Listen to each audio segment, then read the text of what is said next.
Sungguh-sungguh Allah sangat ridho ketika seorang hamba itu makan ketika sesuap nasi dia muji Allah, ketika minum seteguk nasi dia muji Allah.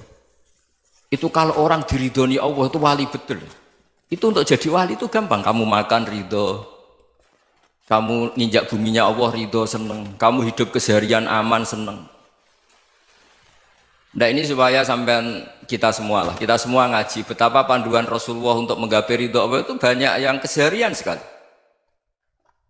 Saking kesehariannya banyak dalam hadis dan itu sahih. Nabi menyebut hal-hal yang keseharian. Hatta ma tas'alu fi fimra'atika, kamu punya uang kemudian istri kamu bisa makan itu ibadah. Bahkan sebagian ibadah itu dicontohkan Nabi yang akhirnya diprotes sahabat. Yaitu wa fi buti ahadikum sedekah, kamu menggauli istri kamu itu ya sedekah. Sampai sahabat bilang yang benar ya Rasulullah. Ayati ahaduna syahwatahu wa huwa lahu ajrun. Masa urusan biologis, urusan syahwat kemudian dia dapat pahala. Nabi menjawab, alaysa lawadu'aha fi haramin akana alaihi wisrun. Bagaimana kalau dia meletakkan ke yang tidak benar itu kan dosa. Nah, hal-hal seperti ini yang saya ingin teman-teman semua. Saya juga agak ingin ngaji demi Anda juga agak ingin. Itu dosa sekali ngaji kok pesanan kelompok tertentu itu enggak boleh. Islam itu untuk semua. Jadi ya cuma karena di depan saya jenengan ya seakan-akan jenengan korbannya. Itu ada ilmunya dalam usul fikih itu. Jadi orang itu harus ngaji usul fikih. Nama yang disebut, mungkin Mas Sufyan masih ingat zaman ngaji usul fikih. Nama yang disebut itu tidak jaminan sebagai prioritas perintah. Jadi misalnya gini, kebetulan yang di depan Nabi itu Abu Dzar. Nabi ya bilang, ya Abu Dzarin ini uhibbuka misalnya, atau ya Mu'ad ini uhibbuka, atau ya Abu Hurairah ini uhibbuka misalnya. Banyaklah riwayat yang Nabi nyebut ya Abu Dzarin, ya Mu'ad, ya Abu Hurairah. Kemudian misalnya Nabi meneruskan khitab, ini uhibbuka, saya mencintai kamu, fakul dubur sholatin, atau sebagian riwayat disebut fala tada'anna dubura kulli sholatin, Allahumma inni ala dzikrika wa syukrika wa husni ibadatik. Saya mencintai kamu, siapa saja. Mu'ad bisa, Abu Dzar bisa siapa? Saya mencintai kamu, mohon kalau habis sholat kamu jangan lupa wiridan Allahumma a'inni ala dzikrika wa syukrika wa husni ibadatik. Ya Allah, tolong kami permudah supaya mudah ingat engkau. Anda tidak bisa mentang-mentang, wong nama saya Parmin, nama saya Purnomo, itu yang diperintahkan Mu'ad misalnya. Jadi yang disebut satu, tapi khitab itu untuk siapa saja. Saya teruskan. Jadi saya mohon semua kita melakukan kebaikan itu kalau dalam kaidah fikih disebut al yakin la yuzalu bisyak. Banyak kebaikan yang kebenarannya itu 100%. Tidak punya efek samping ke pihak lain, ke kelompok lain, ke komunitas lain. Itu tadi misalnya Anda makan dan itu murah sekali, hanya butuh satu piring. Setiap punyaan kamu muji Allah, setiap minum kamu muji Allah. Itu redaksinya Rasulullah SAW disebut Allah sangat ridho ketika seorang hamba makan, kemudian dia memuji Allah, atau minum kemudian dia muji Allah. Logikanya gampang. Negara seperti ini yang kamu harapkan bentuknya kayak apa, mertua, ipar, komunitas, tetangga, itu nyata terjadi itu kan belum pasti. Sementara yang mesti terjadi adalah kamu butuh makan, kalau tidak mati. Butuh minum, kalau tidak mati. Butuh bumi yang nyaman ditempati, kalau tidak kita juga mati. Sebab itu Allah kalau menyebut nikmatnya itu hal-hal yang keseharian. Alladzi at'amahum min ju'. Allah itu siapa? Allah itu yang menciptakan kamu bisa makan. Tidak berlebihan. Allah itu yang menciptakan kondisi sosial itu ideal. Zaman Nabi itu ya ada orang munafik. Orang-orang pilihan Allah itu juga diuji orang sekelilingnya yang macam-macam. Semua diuji sesuai konteks zaman dan waktu. Nah, tapi ada ibadah-ibadah yang selalu disarankan Nabi. Sampai Nabi itu pernah ditanya, ayul islami khairun ya Rasulullah, Islam terbaik itu gimana? Jawaban Nabi itu unik. It'amu to'am. Islam terbaik itu ya makan-makan, santai-santai. Ketika Allah menyebut beberapa kebaikan, falak tahamal aqobah wa ma adrokan Allah mal aqobah. Terusannya apa? Fakku raqobah. Terusannya apa? Au it'amun fi yaumin di masubah. Ya, atau acara makan-makan itu juga Islam. Kenapa? Ya bayangkan kalau tidak ada makanan, kita mati kan? Kondisi sosial tidak ideal itu Anda masih gak apa-apa. Tapi kalau Anda tidak makan, Anda tidak minum, Kamu punya istri cerewet masih bisa hidup, punya mertua cerewet masih bisa hidup. Tapi kalau tidak makan bisa mati. Berarti penting mana istri sama makan? Penting mana? Makan. Semoga istri Anda dengar, nanti kamu disuruh makan tapi pulang deh. Itu kalau dibahasakan makan masih memahami. Penting mana nasi satu piring dengan istri. Nggak ada nasi mati, nggak ada istri belum mati. Penting mana? Gak berani jawab kan? Nah, ternyata Anda ada garang kan di depan istri. Jadi saya mohonlah, mungkin Mas Sufyan Sauri tadi yang bisa bantulah. Teman-teman tuh ngaji yang keseharian saja. Karena kita nyari ridha Allah itu berdasar firman Allah. Dan firman Allah itu menyebut keseharian tuh riang, gampang. Yaitu tadi misalnya wa min ayatihi manamukum bil laili wan nahar. Termasuk ayat-ayat Allah itu kamu tidur.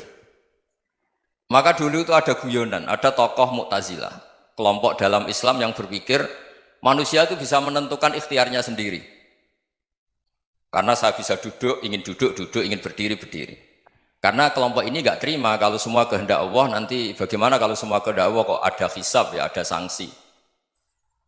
Lucunya itu dia akhirnya, ini cerita ya, mencintai seorang perempuan, cantik sekali. Dan itu dia menjadi ahli sunnah itu oleh hal-hal yang sepele.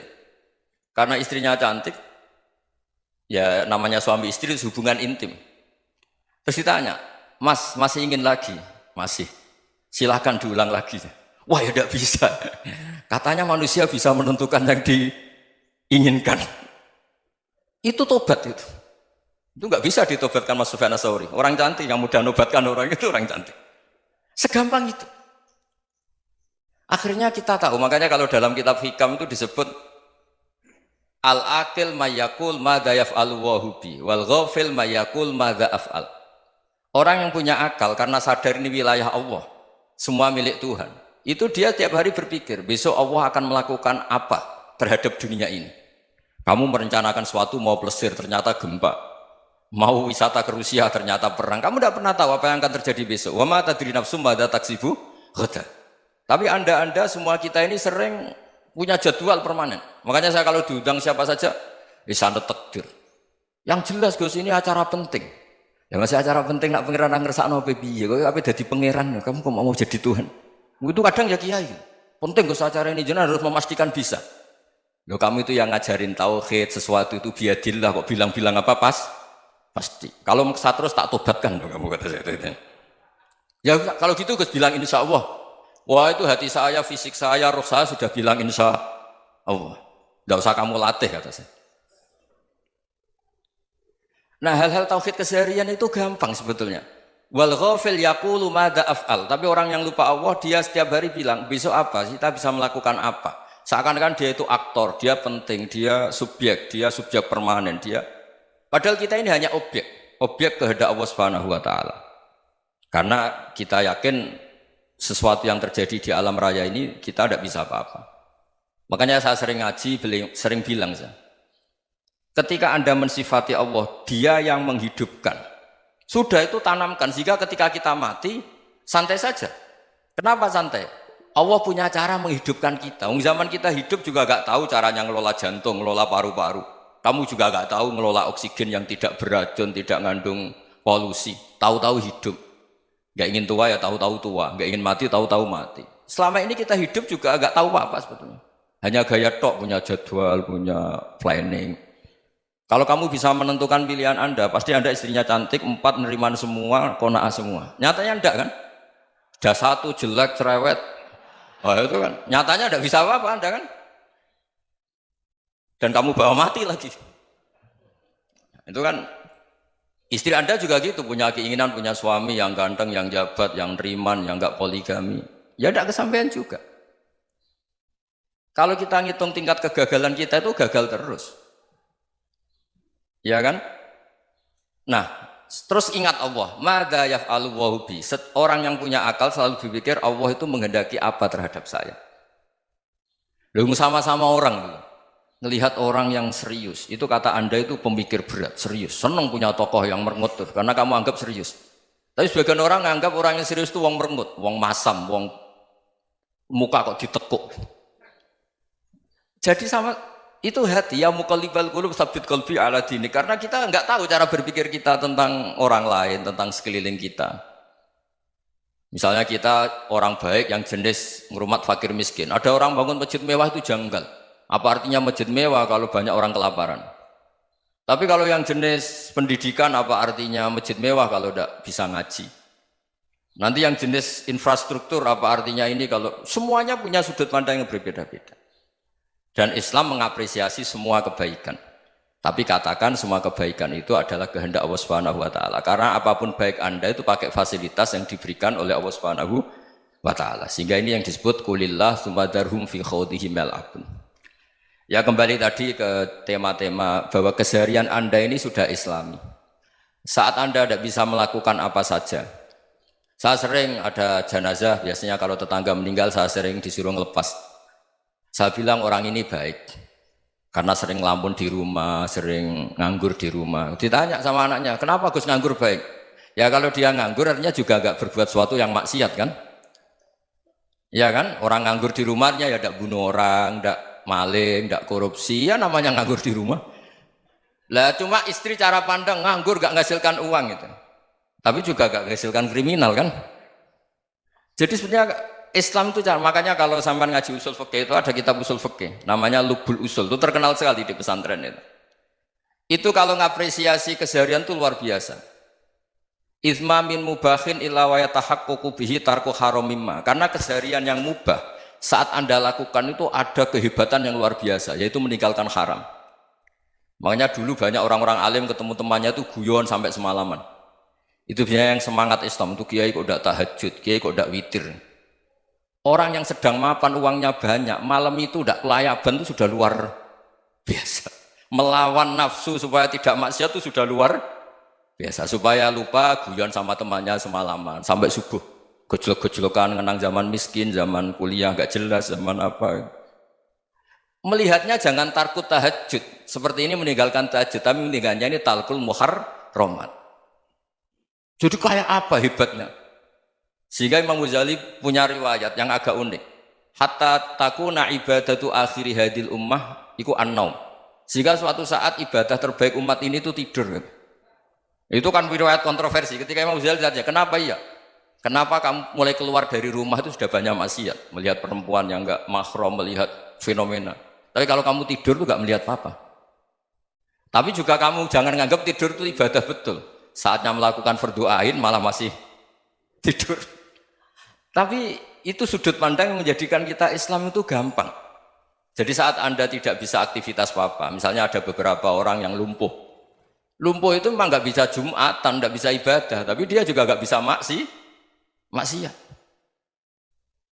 Tidur itu memang Anda saat itu tidak bisa tahajud, tidak bisa witir, tapi saat itu ada zina, ada maling, tidak gosipkan orang, tidak bully orang, tidak menanamkan kebencian, tidak hasud. Sehingga tidur menurut Allah Ta'ala wa min ayatihi manamukum billaili apa? Wan-nahar. Karena di tidur itu selain ada unsur istirahat, jaga kestamina, juga ada unsur meninggalkan beberapa keburukan. Nah saya mohon ibadah yang keseharian ini kita jaga. Supaya kita semua baca ayat itu fasih. Fasih itu tertanam di hati. Allah itu siapa? Alladzi at'amahum min ju'i wa amanahum min khauf. Dan Allah kalau cerita di Quran itu anna sababnal ma'a sabba thumma syaqaqnal ardha wa syaqqa fa ambatna fiha habba wa inaba wa qadba wa zaituna wa nakhla wa hadaika hulba. Kamu tahu saya ini siapa kata Allah? Saya ini adalah Tuhan yang menurunkan air, kemudian ada tanaman banyak. Habba wa inaba wa qadba, ada zaitun, ada tin, kalau orang Jawa mungkin ada tela, ada padi, ada mangga, ada pisang. Sudah. Wa inaba wa zaituna wa nakhla wa hadaika hulba. Ada perkebunan yang lebat. Tujuannya apa? Mata Allahkum, silahkan kamu pakai, kamu nikmati. Tapi karena kadang kita ini punya ide-ide besar. Tadi untuk syukur saja nunggu punya istri riman, rumah baik, tetangga baik, komunitas baik, semuanya baik baru syukur. Lama-lama nanti ada di surga, syukurnya nunggu surga paling kelas A. Itu sudah ada yang menghuni Rasulullah, kamu nggak boleh di situ. Masa untuk syukur saja? Repotnya Masya Allah. Jadi mohonlah Quran yang kalau Anda hafalkan juz sama itu kan ada ayat-ayat yang kayak tadi. Ya, fal yang dzuril insanu ila ta'ami. Coba lihat Apa yang kamu makan ya? Dari mana? Dan untuk mempertahankan hidup kamu keseharian. Jadi jangan kira ibadah itu harus membentuk komunitas yang versi Anda. Ibadah itu harus yang hal yang mulu-mulu. Kesehariannya Anda alami. Loh ini saya tidak bikin-bikin. Saya ngaji bukan karena berdasar pesanan. Itu ayat yang saya baca kan betul ada ayatnya kan. Fal yang dzuril insanu ila tu'ami anna sobabnal ma'a sobba thumma syaqaqnal ardo syaqqa fa ambasna fiha habba wa inaba wa qadba wa zaituna wa nakhla wa hada'iqa ghulba. Terusannya apa? Mata'al lakum, silakan kamu nikmati. Mata itu silakan kamu nikmati. Ya kayak sampean dikasih hidangan ya makan. Ya sudah makan, habis makan ya minum, habis itu ngantuk ya tidur. Ya sudah normal-normal saja. Kayak apa indahnya Islam? Tapi Anda mencari Islam yang gimana lagi? Nah itu yang diajarkan guru-guru kita, diajarkan sanad kita sampai Wali Songo, sampai Rasulullah SAW. Bahwa pada akhirnya ada jihad, ada perang. Itu dulu memang perang, bukan membunuh, beda.